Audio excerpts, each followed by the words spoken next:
من میخوام امشب راجع به پرونده‌های ارث باهاتون صحبت بکنم.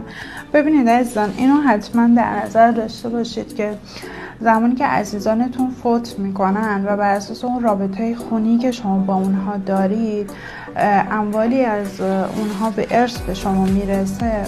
اگر این شخص متوفا قبل از فوتش معامله‌ای کرده باشه که شما از اون بی اطلاع باشید، وقتی که شما ترکه رو قبول میکنید، یعنی در واقع اون اموالی که از ایشون باقی مونده، زمانی که شما اون رو قبول میکنید مسئولیت دارید، یعنی باید در مقابل طلبکارا و حالا هر کسی که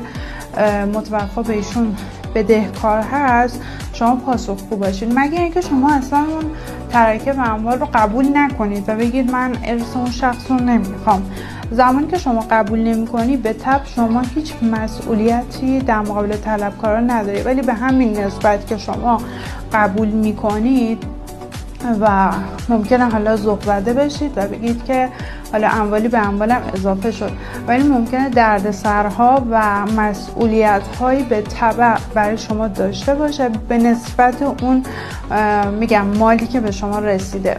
یعنی بیشتر از اون شما مسئول نیستید. بنابراین اگه یک ماشینی از این شخص به شما ارث رسیده، خونه‌ای، حالا هر چیزی، و این شخص به اندازه همون بدهکار باشه، شما باید همون خونه رو برگردونید و اون شخص میتونه علیه شما دادخواست ابطال معامله بده و معامله رو برگردونه. حالا این نکته بود که من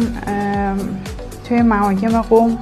درگیرش بودم و گفتم با شما به اشتراک بگذارم.